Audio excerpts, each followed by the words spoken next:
Thanks for watching the Voice of the People podcast here on kxnet.com. I'm Nicholas Kwolek, and today we are talking with the Democratic candidate for Senate for North Dakota, and that's Katrina Christiansen. Katrina, thanks so much for being here. Thank you, Nicholas. I'm glad to be here. So, for those people who may have not got to meet you in person yet, why don't you tell us a little bit about yourself? Sure, absolutely. I am from Jamestown, North Dakota. I live here with my husband, Max, and our three kiddos. We have a 16, 13, and 8-year-old. So my days are busy, even though I'm not campaigning or when I'm not campaigning. So I'm an agricultural engineer and I'm currently on unpaid leave from the University of Jamestown. I used to work for Cargill Malt. For those of people who remember driving by the malting facility on 94 by Spiritwood. I worked for a startup in Fargo designing equipment. I have 3 patents and worked as a plant engineer as well for an ethanol company back in Nebraska. So I have lots of industry experience. I'm an educator and a mother. So I have a lived experience that I can take to Washington, D.C. What got you interested in agriculture? I am actually from a small town, 1,200 people. My dad and his brother had a farm, and they had to sell it back in the 80s. And I didn't really know that I wanted to be in agriculture until I was in FFA, and I really enjoyed participating in all of the sorts of events that we had. But when I went to the university, I just really fell in love with the idea of working on value-added processing for technologies and opportunities to bring back to small rural communities like the one I grew up in to just offer more economic opportunity. And so I just got really interested in it. And the more I learned, the more interest I gained. And so even still on the trail, when I can talk to somebody about agriculture, I'm pretty happy. Right, and I should point out you have your doctorate, correct? Yes, I have my PhD from Iowa State. I got that in 2011. And so, and that was looking at different crops and converting them into fuels. If you remember back in 2008, we had quite the conversation about biorenewables and crops for fuels. It's a little different now, but I learned a lot from that. So I have a little bit of experience in energy too. Mhm. And you have also a little bit of experience running for office. This is your second go around. Last time you faced off against Senator John Hoeven. Now it's against Senator Kevin Kramer, and we'll get to that in just a second. But tell me about the first time someone had brought up the idea or you had thought about getting involved in politics. So I got into politics in 2022 because I was really frustrated with our representation. I mean, actually, we're almost in the same situation that caused me to run the first time. We're approaching a government shutdown. We pay and elect these officials under the guise that they will operate the government. And I remember back in 2021, I made up a little Excel sheet about what it would cost the state of North Dakota if the government shut down and people that depend on Social Security, our veterans, our active military, our federal employee workforce did not have their payments coming in. And it was a huge number. And the reality is the senators take an oath of office to fulfill the role that they have, which is keeping the government running. And the fact that we play chicken every 6 to 3 to 9 months is laughable. And it's really sad that that's essentially what we have out of our elected politicians. And that's why I got in. I can do better than this. I can get a patent in 9 months. And so that's what has fueled me. I learned a lot the first time, and one should. And we've tried to fix all of the mistakes that we made in 22. I got in early. I have a very strong campaign team around me. I have out fundraised my opponent 2 reporting periods in a row. And 95% of races are run by the person that raises more money. And so that's not what it's all about, but it certainly helps you get your message out there. And we've been able to do that this time around. One of the things that you talk about on your website is you are pro term limits. Is that correct? I am. In fact, I voted, back when we had our legislative vote for term limits. Yes, I do. I was researching doing some research for an event that I'm doing this weekend. And there's a Teddy Roosevelt quote that I had come across. He was really bitter at the end of his life about politics. And he said, good people go into politics and become crooks, and really good people become impractical cranks. And so I kind of, um, you know, subscribe to that belief, and I would only serve 2 terms. I think you need to be motivated to get things done. And rather than making decisions about what will keep you in office, you need to base your decisions on what's best for the people of North Dakota. And I'm free of needing this as a career. I have tons of skills, and I just want to see our communities thrive. Now, you say that, but at the same time, voters have kept, again, I know you're not running against him, but they've kept Senator Hoeven in office since 2011. Yeah, yeah. I mean, what has he done? There's a farm bill. He's on the ag committee. We haven't had a new farm bill since 2018. We have farmers that are dealing with really high interest rate on their operating costs. We have really low grain prices right now. Argentina is buying our soybeans because they're so cheap and they can export them and make money off of it. It is ridiculous that we have these career politicians in office and they're able to stay in because of our broken system. And, I'm a challenger. I'm going to be vocal about the fact that, my opponent, his record, the one bill that he has sponsored that has gotten across the president's desk is renaming a building in Fargo. Yes, he can co-sponsor. Yes, he puts his names on letters, but that's all just messaging. It's not actually accomplishing things. And so, and this is something that I've learned this, I've been campaigning now for 351 days for this race and learning these things, seeing, oh, well, that's really problematic. This adds to our broken system of governance, that they're not really held accountable. And, some people might fault the voters. I'm faulting the system. You mentioned problematic, and I just want to step away from what we're talking about for just a moment because you are the first candidate that I've spoken to since now the second assassination attempt of former President Trump. Tell me about what you thought when you heard about that and sort of what went through your mind as far as regarding the state of politics as you get ready to kind of wrap things up here in this particular race. So with the first one, I'd been campaigning, I'd been at a county fair, and then I stopped in Lemoore to visit with people, just kind of get their pulse of how things were going in their lives. And I left that meeting and I got out into my car and I saw that it had happened. And I was really grateful that he wasn't hurt, but somebody did die. And that's really sad. An individual that had a family and, died protecting their family. Um, this young man that perpetrated that crime had access to a gun, he had access to ammunition. Obviously, there are things that we can do to kind of reduce that hazard. There are a lot of people that have mental illnesses, but I do think, in the in between period, I believe David Frum shared the fact that 82 people have died in mass shootings since, but in the time between the assassination attempts on President Trump. Those lives are no less important than President Trump's.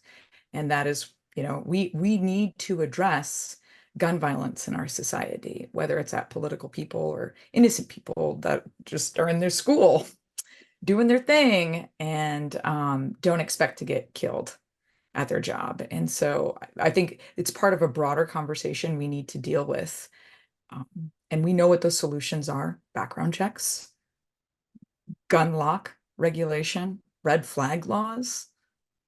We know what they are. There's just not the appetite to do it because it goes back to the conversation about career politicians. The NRA will take them out. And some people aren't willing to give this up. And so they won't do the right thing because to them it's just a game. I want to go back now to you specifically. On your website, it says you are a North Dakota Democrat, bold, courageous, and independent. Why Yeah. do you consider yourself bold, courageous, and independent? Well, I think I'm bold. I mean, if you meet me, I think you get a sense that I am not a dull individual. I'm bold in the fact that I tell the story. I was in Michigan City, North Dakota. It's just Michigan by most people's names or that call it that. But I had somebody who I met. I was telling them I was running for Senate, and they said, "Well, why don't you run for DPI?" And I said, "Because I'm not a career politician. The reality is that Congress has abdicated its duty so many times in the last 20 years in my entire adulthood, I feel like, um, of regulating things. And so, why serve on a school board where you have no control over the budget? Why go to the legislature where they are only interested in enriching themselves? All you need to do is look at the pipeline or Measure Two or what have it, right? It's not actually about improving the lives of North Dakotans, but the federal law is the floor. So if you can have an impact on the Senate floor on federal law, it's a big impact. And so I'm an engineer. I think about where I can have the most impact, and I'm going to do that. And so that's the bold part. The courageous part is I'm a Democrat, right? I can't count how many times I've heard, oh, New North Dakota's a red state. Why are you running as a Democrat? You'll never get elected. This seat was held by a Democrat for nearly 60 years. We used to have 3 federally elected Democrats. Um, and one of the things that has, compounded the career politician ruining our system of governance is the nationalization of politics. The assumption that Democrats are the same everywhere and they're just awful. I can't tell you how many times I hear people say, well, you don't sound like a Democrat. And that's because of prejudice through the nationalization of our politics. And I'm independent because I'm willing to criticize whoever I want. I don't care about party allegiance. I identify as a Democrat because I believe that government can be part of the solution. But I'm an engineer, so I also believe that there are market-based solutions. And so, I criticized the USDA secretary this weekend for failing to deliver food to tribes across the country in a timely manner. You know, they want to blame the supplier. I want to blame the person that's responsible for the decision. So I don't have that problem. So those are my points. And it should And be no, my dog, oh, yeah, yeah. Jack just came in and he's 11 and he has to take 6 turns before he'll sit down. I apologize. A couple episodes ago, I had a flight delay, and so I was shooting this from Ohio, and my cat walked in, and I thought, oh no, I could hear my cat meowing, but in Ohio. But anyway, so it should also be noted though that if you do defeat your incumbent opponent, you would be the first female senator and Democratic senator since the last female Democratic senator, that's Heidi Heitkamp, who was Yep. defeated by the person you're running against, Senator Kevin Kramer. Yep. But I think that well, I mean, I guess if there's more question there, because I have thoughts on that, I would, but if there's more there, I don't think he won on merit. In the last 12 years, he really doesn't have a record to run on. What he has to run on is the fact that he's a Republican. He supported the president in 2018. The president came to North Dakota 3 times. Don Jr. came as well. He hasn't really done much. I think he's been asked, why haven't you accomplished more? And I believe he said, because it's hard. And that to me sounds, I cannot believe that an adult in an elected position in the United States of America gets away with saying that and could potentially be reelected. It's hard. I have done so many things that are hard in my life. I don't have time to talk about them, right? Most of us don't. Most of us just have to move on to the next hard thing. So I'm a much better candidate than Senator Kevin Kramer in 2018 and in 2024. Mhm. So, So if you do get elected, Katrina, what would be the first issue you would tackle in our nation's capital? well, thank you for asking that, Nicholas, because it's the country of origin labeling. Actually, my opponent voted to repeal it back in 20 I think it was 2016. And so country of origin labeling on beef and pork is not allowed for producers that make our beef and pork here in the United States of America because of a World Trade Organization lawsuit. But the reality is, since 2015, the price of beef that consumers pay and the price that our producers get for their cattle has been completely decoupled. And it allows all these imports to come in and then they get labeled USDA inspected. And most people don't know that doesn't mean that it wasn't produced here in the United States of America. And as a result, North Dakota produces 3% of the United States beef supply. It's the 10th largest producer of beef in the United States. And I actually did the calculations this week. I looked at the average price of beef over the last 10 years, including 2015 when they had the country of origin labeling, or 2014. And then I adjusted it for inflation if country of origin had still been in place compared to the real prices, which it didn't have. And then I averaged the average loss, right? So it was about $38 per head of cattle. So for a rancher or producer that has about 200 or 250, that's like $7,000 to $8,000 of lost equity every year, or about 80 grand over a decade. That's a lot.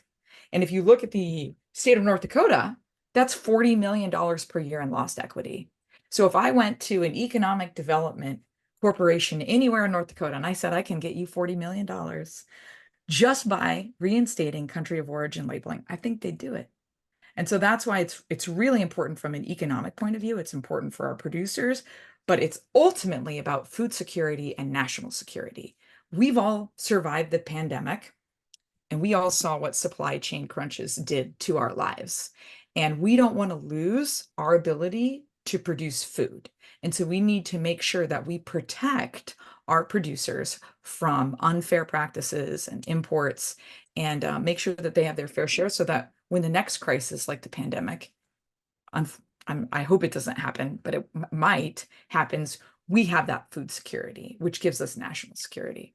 So I knew this in June when I went to DC for the first time. I was like, these guys don't get it. This is important. And yeah, that's the first bucket of water I'm going to carry for the state of North Dakota. Mhm. You mentioned earlier, you talk about, you're passionate about innovation and solving problems.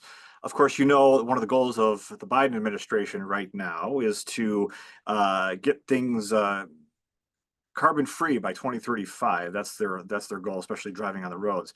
The Department of Energy says right now here in North Dakota, there's only 106 electric car chargers.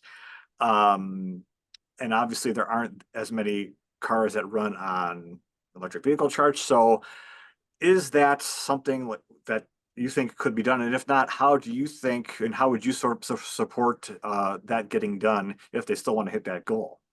So I actually think that this is an area where the market is supposed to drive the innovation. So, I mean, just I don't know if you're on your cell phone right now. I'm on my desktop, Me too. right? But I always um, think about what our lives were like before we had cell phones. It's really hard to imagine. It's incredibly disruptive technology. Did the government have any involvement in it? Not really. I mean, yeah, they probably did some R&D stuff, that the componentry, you could go way, way back when we were working on stuff like NASA and World War II, where we see technologies being born and then finessed, Mhm. right? And so that to me is a market-based, you can't control that market. Consumers control that market. And so we need to invest in infrastructure all the time. That's what the government's there to do. But in terms of the adoption of electric vehicles or other sorts of cars is really up to the consumer. I think, when you look at the car market, that's actually one of the healthiest, most competitive markets in the United States. When you look at the inflationary pressures um, versus the innovation pressures, right? Cars are I mean, it's just so competitive for consumers. It's really great for them. They have lots of options, and manufacturers have to keep innovating, and we let the consumers decide that. And you talked about the economy. Of course, we all pay taxes. Uh, with that in mind, on your website, you are a big proponent of making the rich pay their fair share. Uh, Yes. but at the same time, and again, this is sort of what you mentioned earlier, talking about what people identify with. The current administration has tried several times to get millions upon millions of dollars of student loan debt dismissed. Obviously, somehow that needs to be paid. So, how do you sort of reconcile those two, that desire and what's already happened?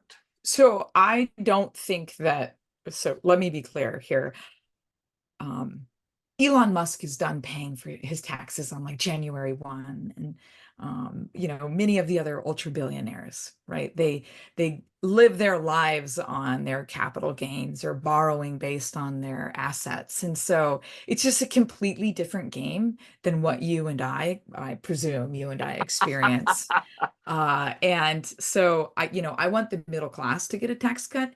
I've seen a graph that shows when the Trump tax cuts expire, the wealthy, the ultra wealthy, the top 5 to 1% will continue to benefit from the Trump tax cuts.